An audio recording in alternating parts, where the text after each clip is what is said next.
John Gottman, a psychologist with the University of Washington and founder of the Gottman Institute, has what he calls the Four Horsemen of the Apocalypse. Warning for relationships. Dr. Nick joins us with more. And many therapists and perhaps many couples have heard of Gottman and the Four Horsemen because it will come out very often in couple therapy. Well, he says the Four Horsemen are so important because they predict divorce at a scary rate. Yeah, he's pretty research based that these four things you don't want to develop too strongly. Yes. You want to question them in the relationship. And I'm going to take it beyond just marriage. I think it falls into a job, a boss relationship, or a friend relationship. Friendship, siblings.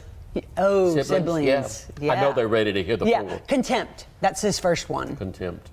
How do you read it? Because you read the article. Oh, yeah. Well, contempt is seeing someone beneath you. Yes. So if you're always looking down at somebody, it's doomed, right? Yes. Whether it's your boss, your marriage partner, your friend, your sibling, right? Yes. And why is that so deadly? Well, it's not think of the opposite of it. The opposite of it is that we're equal. We both have the same dignity. We have different skills and talents, but we both have talents. I remember years ago when someone said to me, you just think you're better than me. And Whitney, I was just devastated because I don't think anybody wants to think that, which is why it needs to be called out when it looks like it's coming. I'm feeling like you're putting me down as if somehow you're better than. But I'm going to have to disagree with you because I've met a few people in life who want to be better than everybody else. Okay.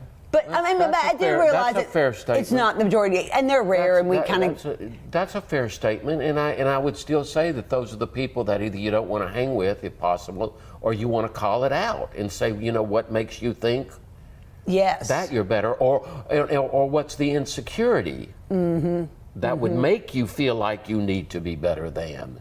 Yeah, but he calls it contempt, the kiss of death in a relationship. Well, so don't ever marry anybody who thinks of themselves as better than you. It is. Or that you think you're better than. Again, I just remember once on Facebook, I don't mind being vulnerable.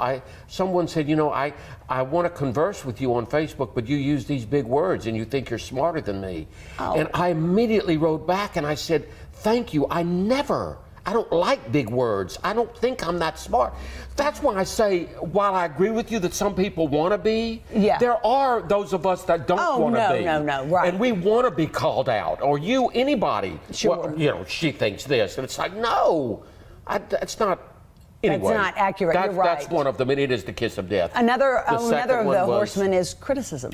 Criticism, and the way he understands criticism, which I think we all know. I know. I say it all the time.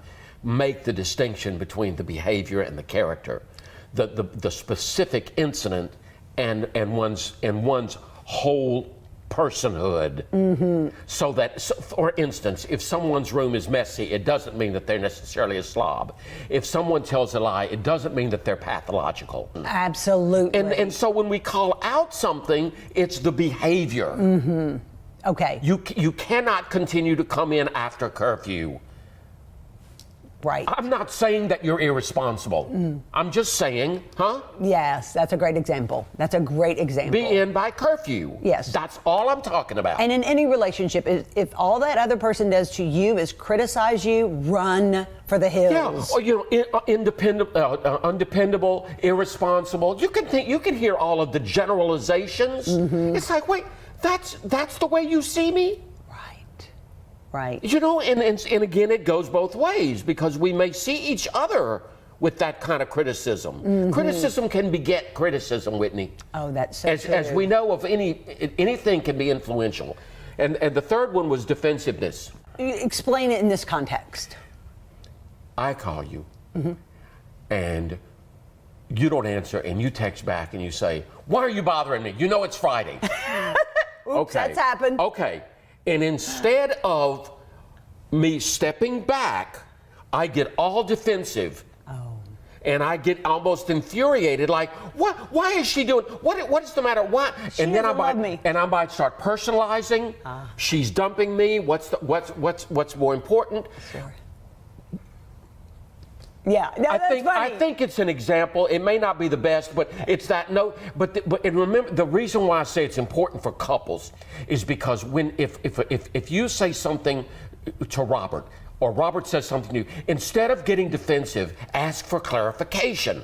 What's going on? Okay. I'm going to give just a very light-hearted example of this. Okay, like say for instance, because this probably happens in some people's homes, it happens in mine. Like sometimes, what'd you make that for dinner for? Okay. And then I might go, well, because I was in the mood for chicken, or I want to try a new recipe, or that would be my inclination. But then I also might go. I guess you could get snappy and go. Well, you could say, how dare you? I spent an hour and a half in the kitchen. Right. And that would certainly be, and that's where you struggle with what's defensive and what's genuine sharing. Because genuine sharing, which does make a relationship better, is, I know you didn't mean it, but that sure hurt. I felt like I was just stepped on. I'm hoping you didn't mean it, and I'm sorry if you're in a bad mood or if you had something else. Let me know the next time. I was all excited about this. I like you see how you can de-escalate it? Certainly. I like what you just said. I feel stepped on. I feel stepped on. That's a lovely way of describing something. I love it. I've never used it. I love it. I will say to people, I just feel like I've been stepped on. Would you please back off, not get off my foot? It hurts. See, and because again, we want to kind of immediately go to anger. When anger is really secondary. It hurts. You're right. You're right. And emotional pain is just as real as physical. Right. But you've made it clear that we're escalating. So let's come back to this later. Let me find something else for you to eat. We'll talk about this later when it's not such a big deal. Yeah. And then you come back to it later, and you can talk about it with a real respect and civility.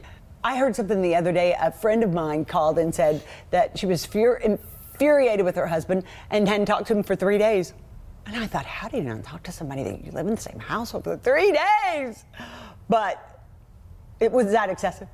That sounds like that could be stonewalling. Okay. 3 days is a long time. Yeah. To not talk to somebody. But you remember when we were supposed to go out to dinner, and you said, let's wait so that the other couples can go. And I said, okay. And I was devastated.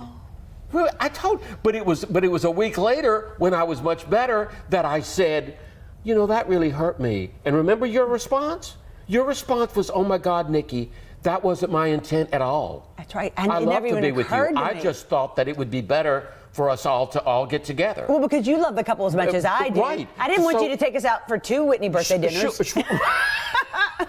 So again, we're really talking at the very bottom of all these four horsemen is how do you make it work? You communicate. You clarify effectively. You talk about it, or you say, I don't know what's going on, but I'm not going to take that. Yeah. That sounds like that's coming from somewhere else. I'm not going to take that on. I hope you can work it out. Right. And we've talked about that before. It's that sideways kind of anger. But when you get out of the way, you really do kind of give it back to the person and say, work it out. It was for me to work out that we didn't go. It wasn't for you. It was no issue to you. Right. I just thought I was saving my dinner well, treat. But you were going to cost me more. But you're right. It would have been 2 dinners. I knew you didn't want that. It would have been 2 dinners. So remember, no contempt, no cynicism, no defensiveness, no stonewalling. You can go John Gottman. You can Google him and read all about it. Yeah. It's good stuff. It is good stuff. Good stuff. You're good stuff. Thank you, Whitney. Thanks for joining us. More Weekends with Whitney after this.